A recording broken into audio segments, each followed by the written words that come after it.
Assalamualaikum warahmatullahi wabarakatuh. Bismillahirrahmanirrahim. Alhamdulillahirabbil alamin. Wassalatu wassalamu ala Rasulillah wa ala alihi wa sahbihi wa man tabi'ahum bi ihsanin ila yaumiddin.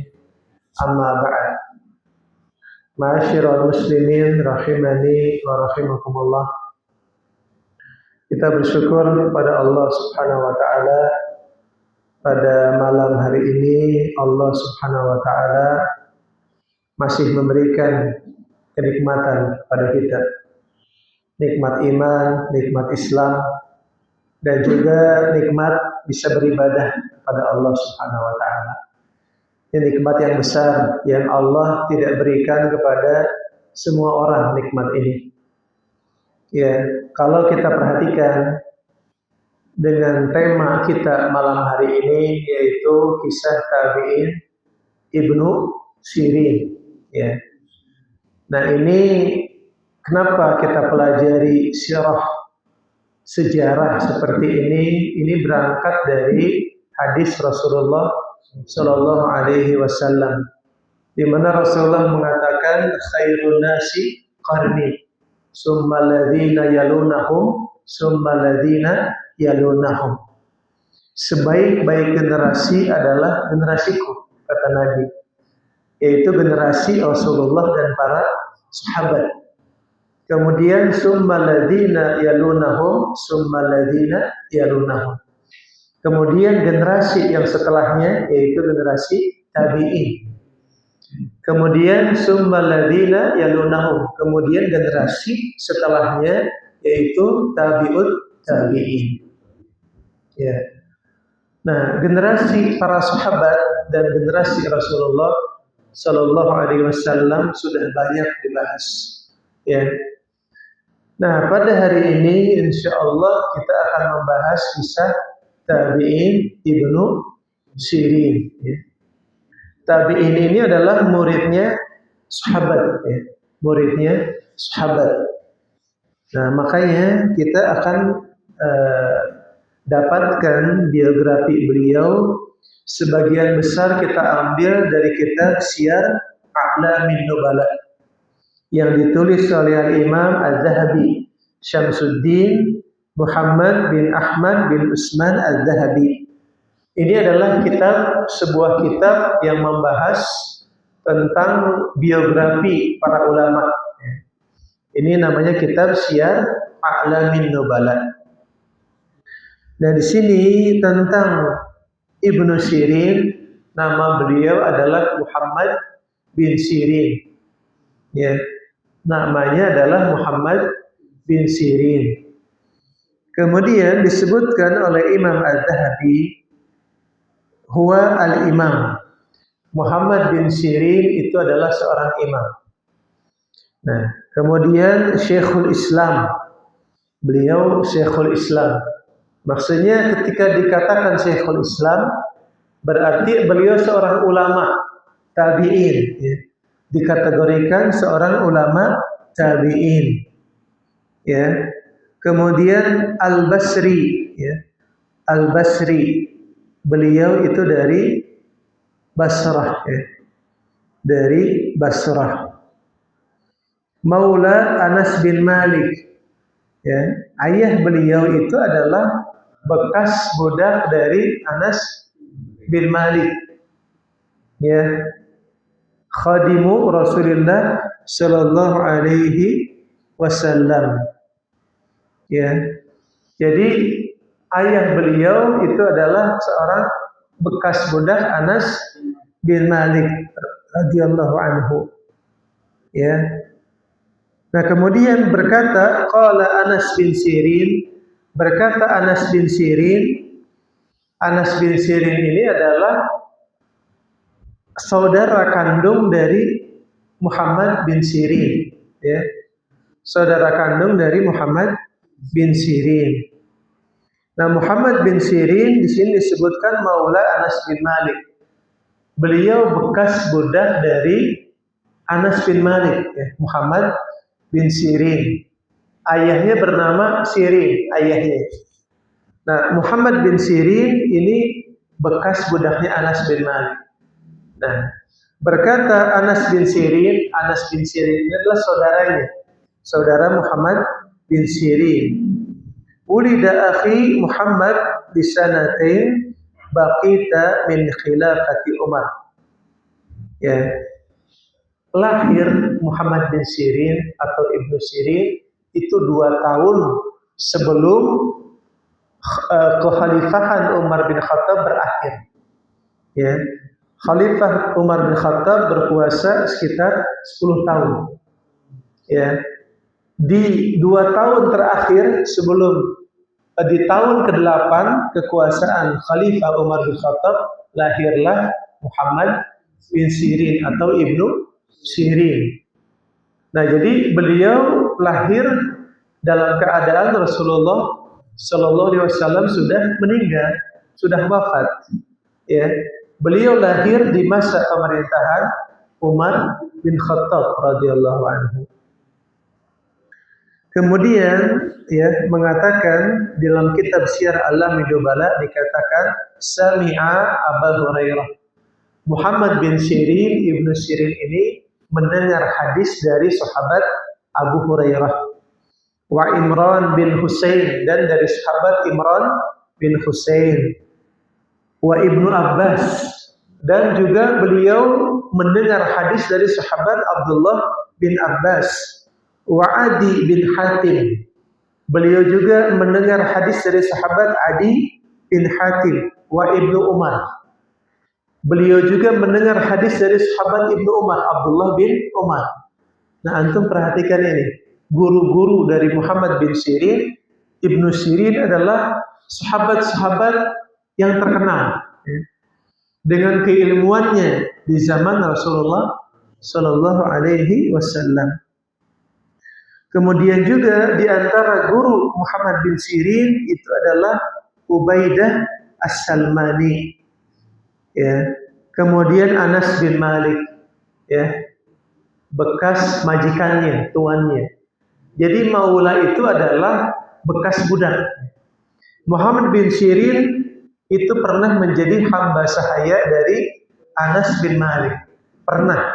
Kemudian dibebaskan, itu disebutnya maula. Ya, disebutnya maula. Ma'asyiral muslimin rahimani wa rahimakumullah.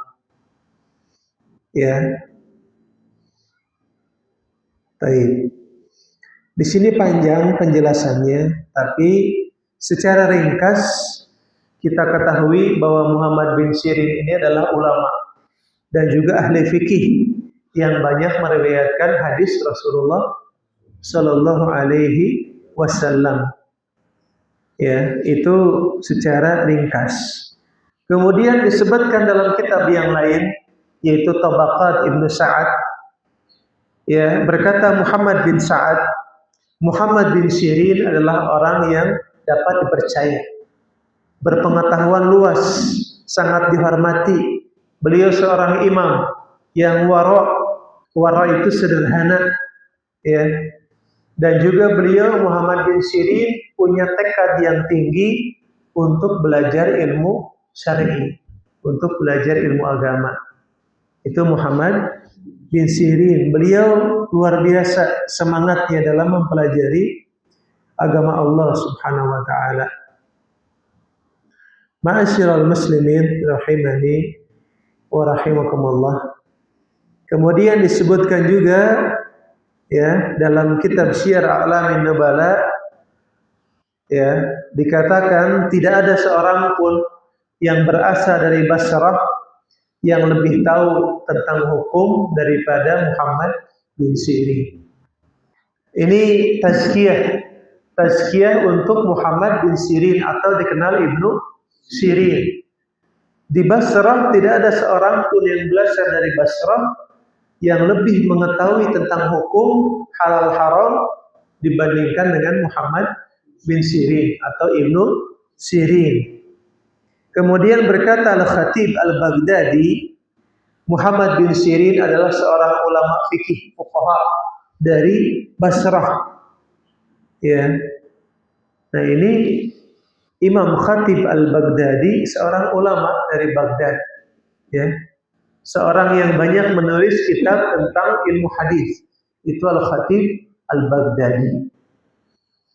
Kemudian dikatakan juga oleh Hisham berkata, aku belum pernah melihat seorang pun yang setegas, sekokoh Muhammad bin Sirin dalam menghadapi di hadapan penguasa.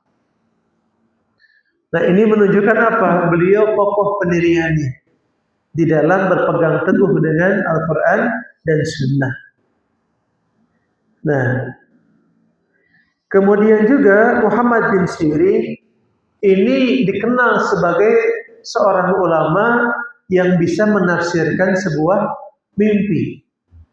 Ya, ini Muhammad bin Sirin disebutkan dalam kisah bahwa Imam Abu Hanifah itu sezaman dengan Imam Muhammad bin Sirin. Ya, Imam Abu Hanifah itu satu zaman dengan Muhammad bin Sirin, hidup satu zaman. Nah, kemudian Imam Abu Hanifah pernah menceritakan mimpi bahwa Imam Abu Hanifah bermimpi beliau menggali kuburan Rasulullah Shallallahu Alaihi Wasallam. Kemudian ditanyakan mimpi ini kepada Muhammad bin Sirin. Maka Muhammad bin Sirin mengatakan bahwa Imam Abu Hanifah itu adalah akan banyak menggali hadis-hadis Rasulullah Shallallahu Alaihi Wasallam. Tafsir mimpi ini, makna dari mimpi tersebut, ya, mimpi itu punya makna, punya tafsir, dan salah satu yang punya kemampuan itu adalah Imam Muhammad bin Sirin. Sebelumnya Nabi siapa?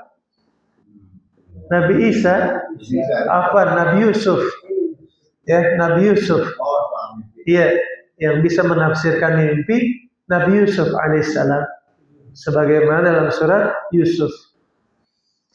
Nah, kemudian ada lagi yang mengatakan mimpi kepada Imam Muhammad bin Sirin, yaitu mimpinya seorang laki-laki mengatakan kepada Muhammad bin Sirin, aku bermimpi seolah-olah diriku terbang di antara langit dan bumi.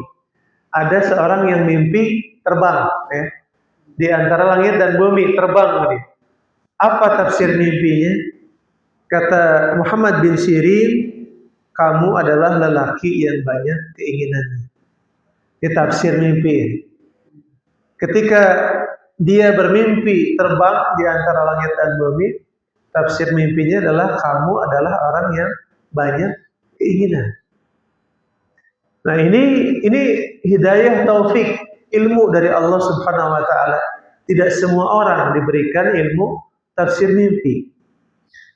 Kemudian juga dikatakan kepada Muhammad bin Sirin tentang mimpi, ya, seseorang yang mengatakan aku bermimpi seolah-olah aku kencing dengan mengeluarkan darah.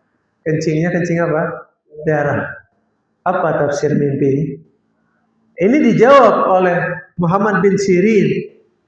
Ya, Muhammad bin Sirin mengatakan, apakah kamu pernah menggauli istrimu dalam keadaan haid?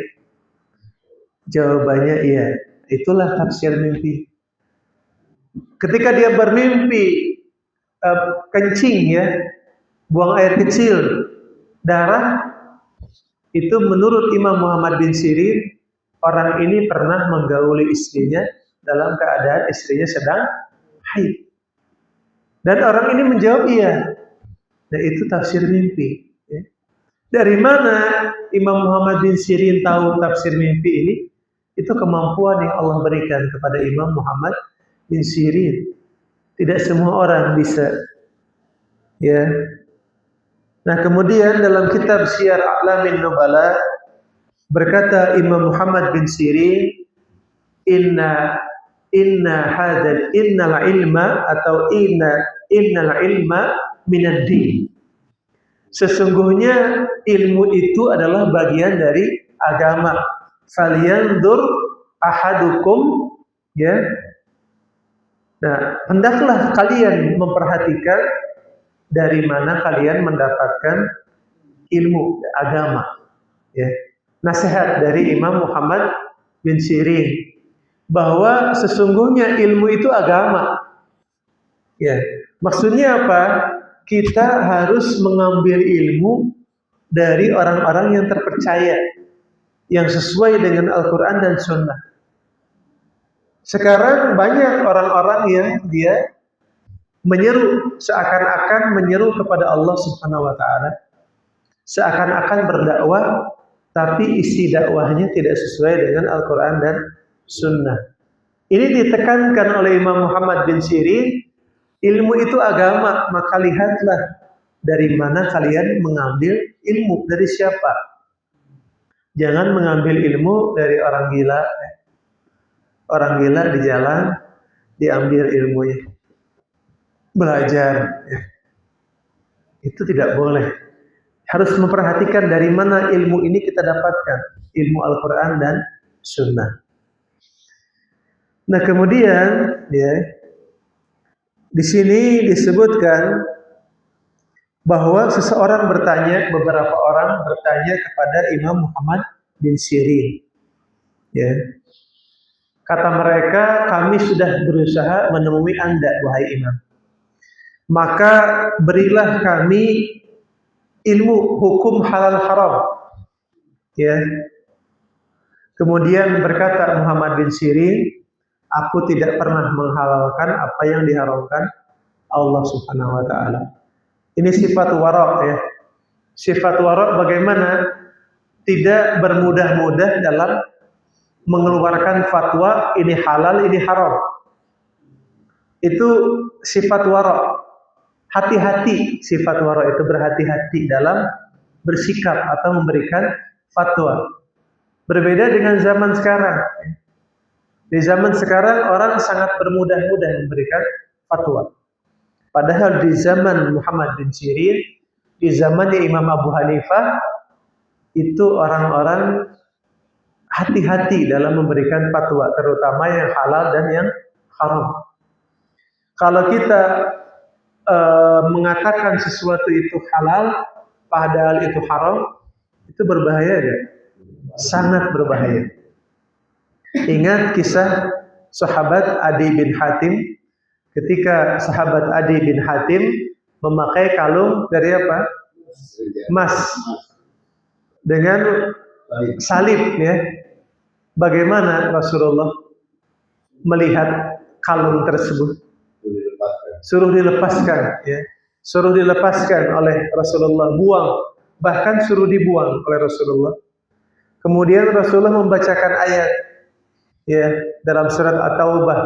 Allah mengatakan ittakhadhu ahbarahum wa ruhbanahum arbaban min dunillah wal masih ibn Maryam, ya, wa ma umiru illa liya'budu ilaha wahida la ilaha illa huwa subhanahu amma yusyrikun, ya.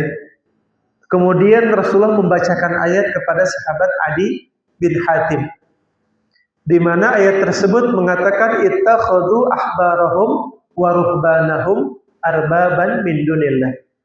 Orang-orang Yahudi dan orang-orang Nasrani itu menjadikan pendeta mereka, menjadikan ulama mereka sebagai arbaban min dunillah, sebagai Tuhan selain Allah Subhanahu wa Ta'ala.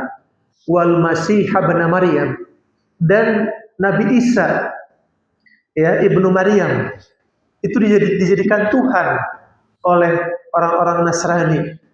Ya, kemudian apa? Wa ma umiru illa liya'budu ilahan wahida. Padahal manusia tidak diperintahkan kecuali menyembah Tuhan yang satu. La ilaha illa huwa. Tidak ada Tuhan yang berhak diibadahi kecuali Allah Subhanahu wa Ta'ala. Subhanahu amma yusyrikun. Maha suci Allah dari apa yang mereka persekutukan. Ya. Nah, di sini apa? Ketika mendengar ayat ini, sahabat Adi bin Hatim mengatakan, kami tidak beribadah kepada pendeta. Apa jawaban Rasulullah? Nah, ingin menjelaskan ya kepada sahabat Adi bin Hatim. Karena di ayat ini mengatakan bahwa orang-orang Yahudi dan Nasrani menjadikan Nabi Isa, ya, orang Nasrani menjadikan pendeta mereka, orang Yahudi menjadikan ulama mereka sebagai Tuhan yang diibadahi. Adi bin Hatim di sini menolak, membantah ucapan Rasul, kami tidak beribadah kepada pendeta tersebut. Apa jawaban Rasul? Bukankah kamu kalau pendeta mengatakan ini halal, kamu halalkan? Iya. Kalau pendeta berkata ini haram, kamu haramkan? Iya. Tilka ibadatuhum, itulah ibadahnya. Itulah bentuk ibadahnya. Bentuk ibadahnya adalah menghalalkan yang haram, mengharamkan yang halal. Ya, kata pendeta halal, halal, padahal itu haram. Kata ulama Yahudi itu haram, haram. Ya, padahal hukum halal dan haram itu Allah Subhanahu wa taala yang menentukan, bukan manusia. Makanya Imam Muhammad bin Sirin benar-benar sikap warok, hati-hati di dalam menentukan hukum ini halal dan ini haram. Ma'asyiral muslimin rahimani wa rahimakumullah. Nah, kemudian di sini disebutkan ya bahwa yang ada pendapat ya yang mengatakan ayah dari Muhammad bin Sirin, yaitu Sirin, ini bekas budak Anas bin Malik. Ya. Jadi di sini ada dikatakan juga bahwa yang menjadi bekas budak Anas bin Malik itu adalah ayahnya. Ayahnya Muhammad bin Sirin, yaitu Sirin. Ya. Nah, Anas bin Malik membeli ayahnya ini, ya, ayahnya Muhammad bin Sirin dari Khalid bin Al-Walid. Ya, dari Khalid bin Al-Walid. Nah, di sini sehingga Anas bin Malik menjanjikan kepada ayah dari Muhammad bin Sirin, kalau bisa membayar sejumlah uang, maka Sirin pun akan dibebaskan dari perbudakan. Ya, kalau akan merdeka, kalau bisa membayar sejumlah uang. Ya. Kemudian ibu dari Muhammad bin Sirin itu bernama Safiyah. Ya. Nah, Safiyah ini pernah menjadi hamba sahaya dari Abu Bakar As-Siddiq radhiyallahu anhu. Ya, antum bayangkan, bapak ayahnya budak, ya. Ibunya budak juga, tapi anaknya ini Muhammad bin Sirin luar biasa. Beliau menjadi seorang ulama, seorang imam. Ya, ini kelebihan yang diberikan Allah Subhanahu wa taala. Ingat di dalam surat Al-Mujadilah ayat ke-11 Allah katakan yarfa'illahu alladhina amanu minkum walladzina utul ilma darajat. Allah akan meninggikan derajat orang-orang yang berilmu dan orang-orang yang beriman di antara kalian beberapa derajat. Contohnya siapa ini? Muhammad bin Sirin. Ini ayahnya seorang budak. Ibunya seorang budak, tapi beliau jadi imam yang punya posisi yang mulia di hadapan manusia. Ya. Nah, di sini ada sebuah hadis ya dari riwayat Muslim. Rasulullah bersabda, ya, wa man bata'a bihi ya wa man bata'a bihi amaluhu, siapa yang lambat amalannya, lam yusri' bihi nafsuhu. Ya, hal itu tidak akan dipercepat oleh nasabnya. Nah, ini hadis riwayat Muslim ya. Man bata'a bihi amaluhu, siapa yang tidak cepat amalannya, lambat beramal. Dalam beramal lambat. Tidak cepat bergerak untuk beribadah kepada Allah Subhanahu wa taala, lambat dalam beramal. Apa kata Nabi? Lam yusri' bihi nafsuhu. Tidak akan mempercepat, ya, tidak akan mempercepat amalan tersebut oleh nasabnya. Maksudnya apa? Jangan berbangga-bangga dengan nasab. Sekarang apakah nasab menjamin kita akan masuk surga? Tidak menjamin, ya. Belum tentu nasab itu akan menjamin kita masuk surga. Ini hadis Nabi. Barang siapa yang lambat dalam beramal, itu tidak akan mempercepat amalan beramal itu nasabnya. Misalkan kita anak presiden, apakah kita ada jaminan kita akan cepat dalam beramal saleh? Belum tentu ada jaminan. Nasab itu tidak menjamin kita akan masuk surga Allah Subhanahu wa ta'ala. Buktinya apa? Ini Imam Muhammad bin Sirin, ayahnya seorang budak, ibunya seorang budak, tapi beliau jadi imam, seorang syekhul Islam, imam di masa tabi'in, ya. Dan juga disebutkan beliau juga satu masa dengan Al-Imam Hasan Al-Basri. Satu zaman dengan ini. Jadi yang satu zaman siapa? Imam Abu Hanifah. Satu zaman dengan Imam Muhammad bin Sirin. Kemudian juga Imam Hasan Al-Basri. Satu zaman dengan Muhammad bin Sirin. Ya, itu imam-imam besar. Nah, di sini disebutkan, ya, ada sebuah kerendahan hati, ya, sebuah contoh tawadhu dari Imam Muhammad bin Sirin, ya. Kerendahan hati, sifat tawadhu dari Imam Muhammad bin Sirin.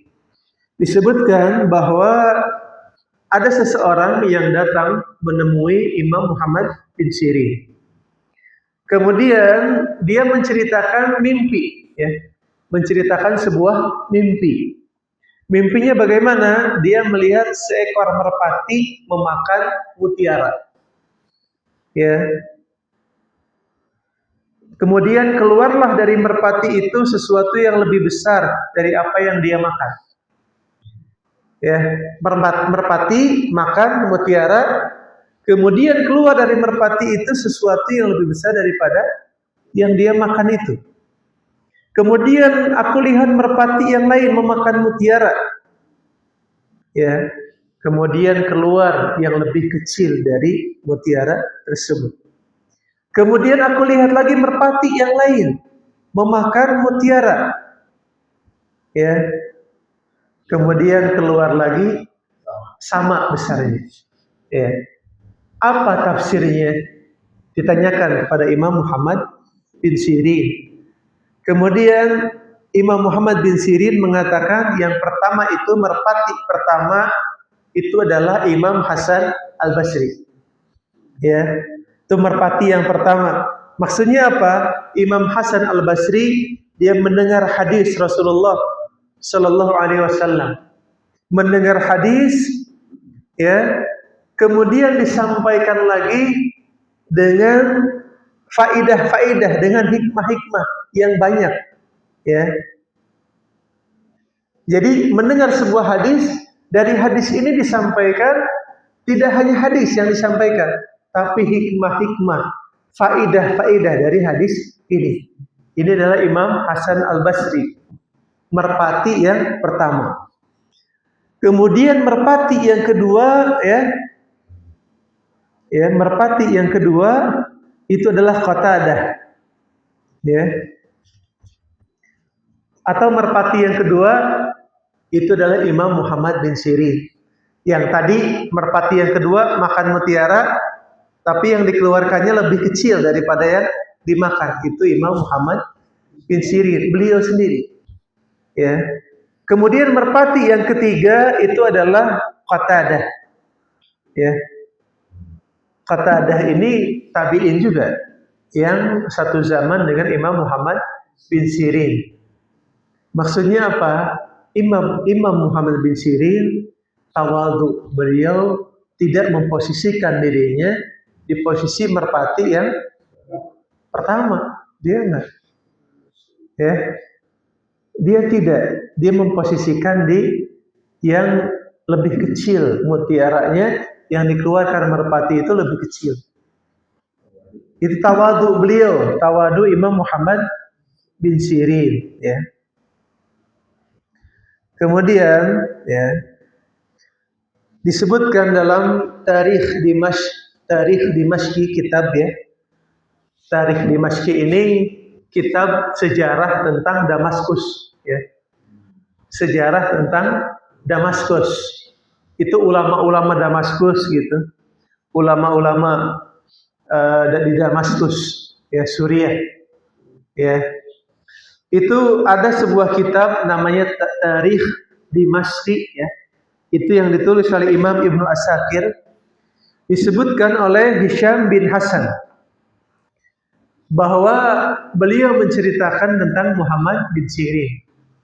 Diceritakan bahwa suatu hari Imam Muhammad bin Sirin pernah bersedih, murung, ya. Wajahnya murung, bersedih. Kemudian ada yang bertanya, "Kenapa wahai Imam wajahmu sedih, wajahmu murung?" Kemudian menjawab Imam Muhammad bin Sirin, "Aku sedih, aku merasa sedih disebabkan dosa yang kulakukan 40 tahun yang lalu." Nah, antum bayangkan, ya. Sedih kenapa? Karena ingat dosa yang dilakukan 40 tahun yang lalu, sedih. Kalau kita bagaimana sekarang? Ya. Dosa yang dulu pernah kita lakukan, ya, yang 40 tahun yang lalu atau 10 tahun yang lalu, apakah kita masih ingat? Kita masih sedih dengan dosa tersebut? Apakah kita sudah taubat kita diterima oleh Allah Subhanahu wa taala? Ini Imam Muhammad bin Sirin duduk sendirian, mengingatnya apa dosa yang dulu pernah dilakukan, bersedih, kenapa saya melakukan itu? Dan dia khawatir bahwa dosa itu tidak diampuni oleh Allah Subhanahu wa taala. Bagaimana dengan orang-orang di zaman sekarang kita? Ya. Sangat jauh kita, ya. Jauh kita dari Imam Muhammad bin Sirin, jauh. Ya. Kalau beliau bisa mengingat dosa-dosa yang dulu, kita tuh harus lebih sering mengingat dosa-dosa kita yang sangat banyak. Ya, makanya kita harus sering beristighfar, bertaubat kepada Allah Subhanahu wa taala minimal 70 kali, ya, dalam satu hari. Ya. Kemudian, ya, disebutkan dalam kitab Syiar A'lamin Nubala oleh Imam Sufyan bin Uyainah, berkata, tidak ada orang di Kufah atau Basrah, ya, yang memiliki sifat wara. Wara itu hati-hati, ya. Wara itu hati-hati daripada Imam Muhammad bin Sirin, ya. Ini dan juga apa? Termasuk sifat wara beliau. Beliau adalah seorang yang biasa melakukan puasa Daud. Ada di kita yang puasa Daud, ya, jarang, ya, jarang di kita sekarang, zaman sekarang yang melakukan puasa Daud. Imam Muhammad bin Sirin ini termasuk orang yang sudah biasa puasa Daud, ya. Satu hari puasa, satu hari berbuka. Kuat kita, sanggup? Kalau kita berat, ya. Kita berat kayaknya puasa Daud seperti ini, ya. Nah, karena ini kebiasaan yang luar biasa dari Imam Muhammad bin Sirin, ya. Kemudian disebutkan juga, ya, diriwayatkan bahwa Imam Muhammad bin Sirin itu tidaklah memasuki pasar di siang hari kecuali dalam keadaan bertakbir, bertasbih, berzikir kepada Allah Subhanahu wa taala. Kemudian ditanyakan kepada Imam Muhammad bin Sirin, "Wahai Imam, apakah dalam keadaan seperti ini kamu berzikir, ya, dalam keadaan masuk pasar, ya, kamu berzikir, ya?" Nah, kemudian Imam Muhammad bin Sirin mengatakan ini adalah kondisi waktu di mana orang-orang banyak lalai dari zikrullah, dari zikir kepada Allah Subhanahu wa taala. Ibaratnya kita ke pasar ya, kita takbir, Allahu Akbar, Subhanallah, Alhamdulillah, La ilaha illallah, Allahu Akbar. Di pasar, takbir. Dikir di pasar. Dikeraskan, orang lain kedengar. Kira-kira kita gimana? Siap kita begitu? Ya. Kalau kita kayaknya gak siap seperti itu. Ini Imam Muhammad bin Sirin masuk pasar, takbir, Allahu Akbar, Subhanallah, Alhamdulillah, La ilaha illallah. Karena apa? Menurut Imam Muhammad bin Sirin, di pasar itu banyak orang-orang yang lalai dari zikir kepada Allah Subhanahu wa taala. Coba lihat sekarang di pasar, gimana kebanyakan orang? Ada yang berzikir? Jarang, ya. Jarang yang berzikir di pasar sekarang. Kebanyakan ya menghitung uang atau menawarkan barang dagangannya atau kegiatan aktivitas lain. Jarang yang berzikir kepada Allah Subhanahu wa taala di pasar-pasar. Ya. Ini di zaman Imam Muhammad bin Sirin. Ya, banyak yang lalai dari zikir kepada Allah. Ya, ini di antara tahun 30 Hijriah sampai 110 Hijriah. Ya, masa hidup beliau ini sekitar tahun 30 Hijriah sampai 110 Hijriah. Ini masih belum jauh dari masa hidup Rasulullah Sallallahu Alaihi Wasallam. Nah, sekarang bagaimana dengan pasar kita nih sekarang, orang-orang di pasar kita sekarang? Ya, sudah jauh dari zaman Imam Muhammad bin Sirin. Keadaannya begini, kata Imam Muhammad bin Sirin, di pasar banyak yang lalai dari zikir. Sekarang bagaimana di pasar kita zaman sekarang kita? Antum coba ke lapangan mereka, ke City Mall, kemudian ke Jogja, ya, daerah-daerah pasar lah. Coba antum lihat, manusia kebanyakan apa yang dilakukan di sana. Ya, coba antum perhatikan. Ada yang berzikir pada Allah Subhanahu wa taala, ya. Sedikit, kalau ada sedikit mungkin. Ya. Para wanitanya ada banyak yang menutup auratnya pakai hijab, banyak, sedikit. Ya. Di jalan-jalan, di pinggir jalan, ya, mereka duduk-duduk dengan menampakkan auratnya, ya, makan makanan duduk di pinggir jalan. Bagaimana kita? Subhanallah. Subhanallah, ini zaman kita ini, subhanallah ini kita, ya. Kalau takut kita dari siksa Allah Subhanahu wa taala kalau melihat kondisi kaum muslimin sekarang. Kemudian, ya, ini sesuai dengan firman Allah Subhanahu wa taala dalam surat An-Nur ayat ke-37. Allah mengatakan, rijalun la tulhihim tijarah. Laki-laki yang tidak dilalaikan oleh tijarah, oleh jual beli. Maksudnya apa? Dia selalu berzikir kepada Allah Subhanahu wa taala meskipun sedang di pasar. Ya. Wala bai'un an dzikrillah, dan dia tidak dilalaikan oleh jual beli dari zikir kepada Allah Subhanahu wa taala. Wa iqamis shalah, dan dari mendirikan salat. Wa ita'iz zakah, dari mengeluarkan zakat.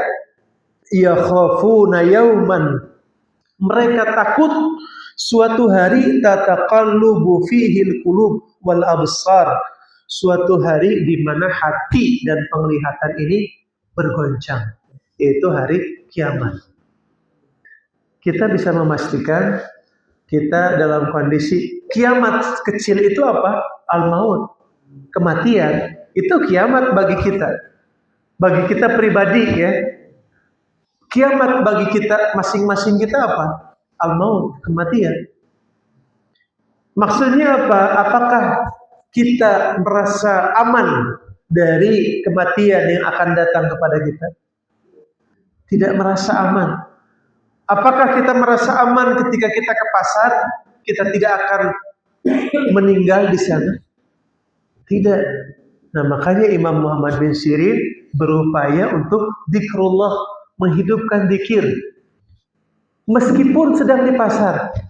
Sampai ditanyakan kepada beliau, apakah harus seperti ini, di tempat seperti ini, waktu seperti ini, engkau berzikir wahai imam? Iya, kata Imam Muhammad bin Sirin. Karena banyak di pasar itu orang-orang yang lalai. Ya. Kemudian, ya, ma'asyiral muslimin rahimani wa rahimakumullah. Para sejarawan, ya, ahli sejarah sepakat bahwa Imam Muhammad bin Sirin wafat di kota Basrah. Ya. Di Basrah wafatnya. Karena apa? Ini antum tadi disebutkan Imam Hasan Al-Basri. Dari mana? Dari Basrah. Al-Basri itu nisbah kepada Basrah, ya, di Basrah. Nah, di sini Imam Muhammad bin Sirin wafat di kota Basrah pada tahun 110 Hijriah. Ya. Tahun 110 Hijriah. Tepat 100 hari setelah wafatnya Imam Hasan Al-Basri. Nah, makanya yang wafat duluan siapa? Imam Hasan Al-Basri. Itu wafat terlebih dahulu.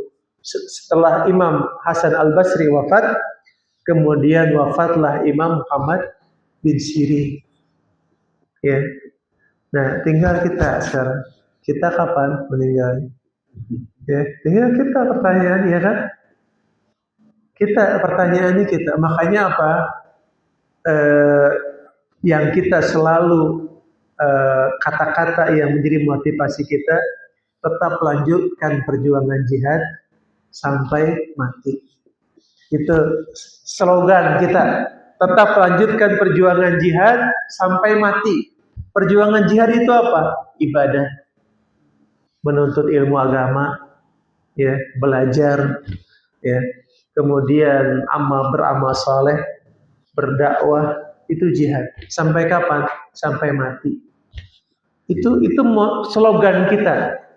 Supaya kita termotivasi terus setiap hari untuk mempersiapkan kita kematian. Ya. Gimana Isya jam berapa? Ya, insya Allah kita cukupkan, ya. Biografi singkat dari tabi'in Muhammad bin Sirin. Semoga kisah beliau dapat memberikan manfaat untuk kita semua. Amin. Allahumma amin. Subhanakallahumma bihamdika asyhadu an la ilaha illa anta astaghfiruka wa atubu ilaik. Wassalamualaikum warahmatullahi wabarakatuh.